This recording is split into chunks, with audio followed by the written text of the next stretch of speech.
Yeah, it's such a new group with like 8 new faces. Nick just coming to town today. You're still trying to figure the group out, to be honest with you. And you're playing combinations and stuff. But obviously, we had a focus on the defensive end of the floor. There were some things that we really wanted to zero in on. I thought the guys did a great job of kind of retaining the information and things that we tried to do.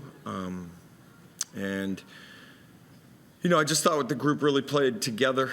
Probably one of the big differences for me was it looked like, I'd have to go back and look at the film, but 50-50 balls, we won those. Guys were on the floor. We made the extra pass. I think we had 20-some assists, so 25 assists on 39 made field goals. Low turnovers, tied on the boards, got more three-point attempts up than the opponent. So there was a lot of really good things. Obviously, Bryce will kind of grab the headlines with his 28. Was it good to see, I suppose, a star player produce in the second game? Yeah, we're still trying to figure it out, to be honest with you. He's so dynamic as a scorer, and it's just such a new group. It's interesting where he's trying to operate in certain spaces, and you even saw one time that there was kind of a cross match in transition, and Isaac Humphries is trying to do the right thing by coming up and setting a pick and roll, and Bryce is just like, no, get away. Like he wants that space at certain times, and that's just the connection part of us getting used to play with each other and playing with Bryce Cotton and what he does, and then trying to get more easy baskets. He ended up with a bunch of threes off of those 50-50 balls when it seemed like 3 and 4 people were on the floor. Somehow it ended up in his hands, and he's rising up with a three, which, is a big momentum boost for us. Kind of alluded to it there, but I suppose, obviously, he high scored and everything, but it didn't feel like he totally dominated the ball or totally dominated possession. Did you feel like the other guys were able to step up and obviously contribute on the scoreboard? Yeah, I thought there was a lot of really, really impressive efforts, that really stood out. And we were trying to get DJ involved. Obviously, we ran the first play for him to start the game and things. And I thought they did a really good job of kind of being on him and trying to take away a few things. But, that's where Zylan and then Isis rolls to the rim. And, we've got a team that can do a lot of different things on the offensive end. But then, I think probably for me as a coach, it was our attention to detail on the defensive side of the ball where, we did limit three-point attempts. We were trying not to foul them and put them on the line. We were trying to battle on the boards.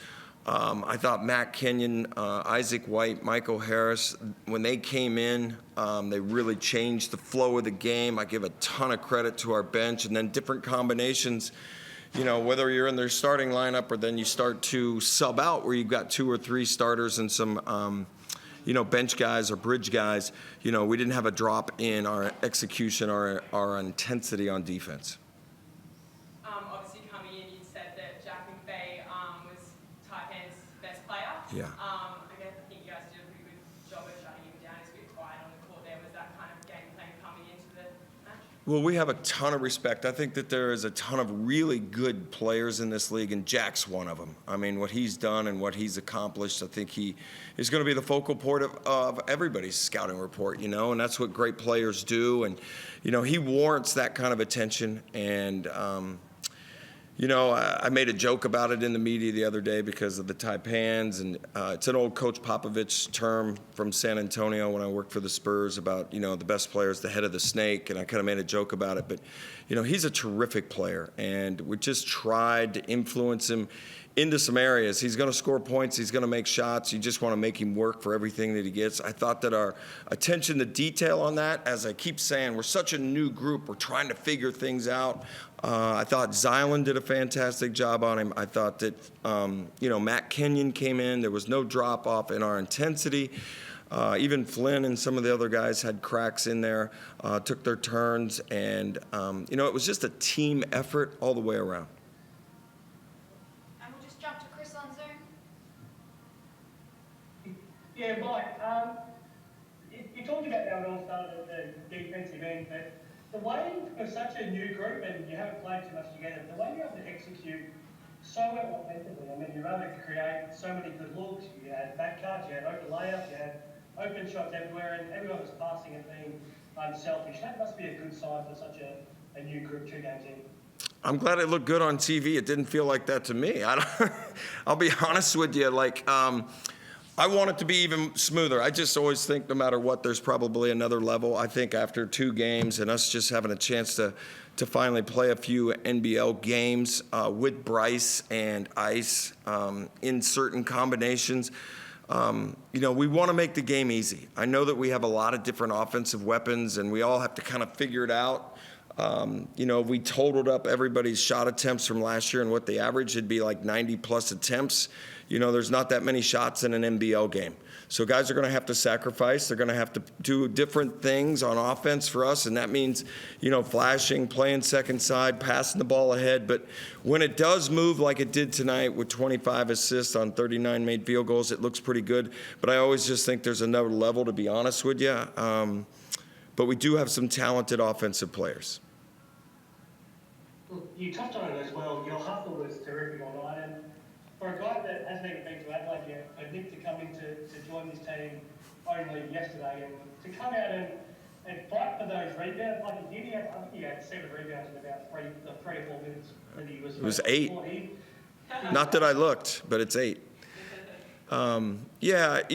Really an interesting trip for Nick to just fly straight here and us try to get him up to speed. And I was even like, hey, I'm not sure if I want to play. I might look for an opportunity. Let's see how you feel. And his response the entire time was, no, I want to get in there. I'd like to get in there.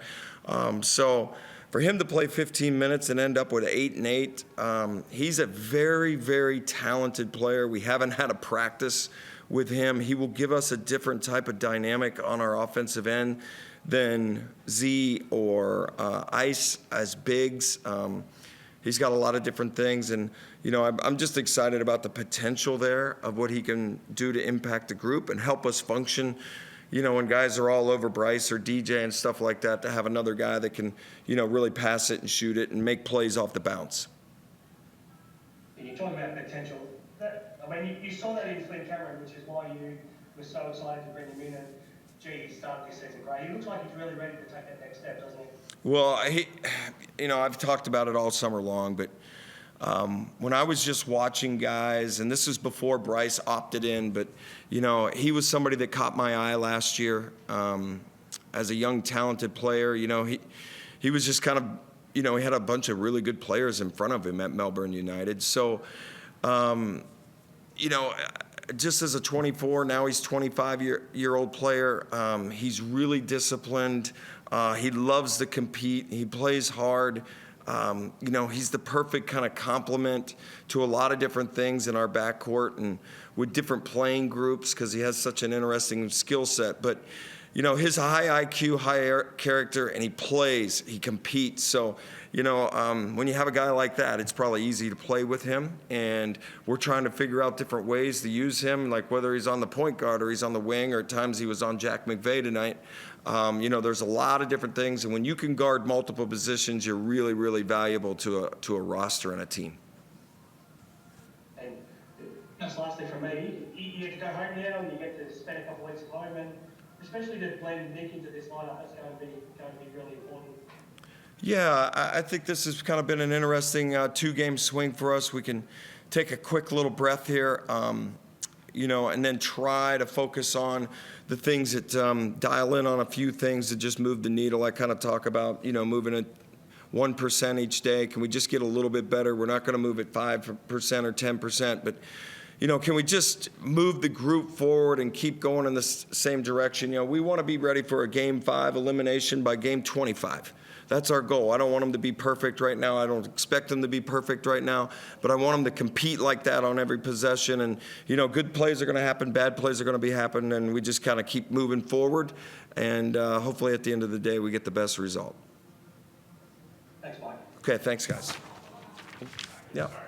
So just quickly, obviously, you've mentioned ball movement and your desire for a lot of ball movement, heavily in the press conference, and you mentioned obviously spending time with San Antonio. Is that an emphasis that's coming out of that time you've worked with Greg Popovich in that system? Well, I think it's probably a little bit of all the great coaches I was fortunate to work for, and the man, how like Rudy Tomjanovich did it with the Houston Rockets back in the 90s, early 2000. We've had Elijah one, but the ball still moved. It just moved from the post out, and then you know, you go to San Antonio in those days, and we had a lot of different influences, but you had a lot of great passers in Tim, Tony, and Manu. So the ball naturally moved. And then, you know, I would say what Quinn Snyder did in our years in Utah, that was always the focus of our whole was supposed to be greater than our individuals.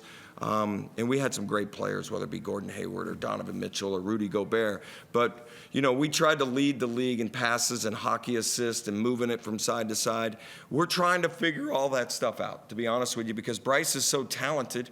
You know, his ball's going to be in his hands a little bit, and it's going to stay with him a little bit. And we got to figure out when it's time to come and, you know, play flash or play pick and roll, and when you got to give him space and how to get that thing to the second side. But, you know, it's got to be a focus. You got to move the defense. You got to get the thing side to side.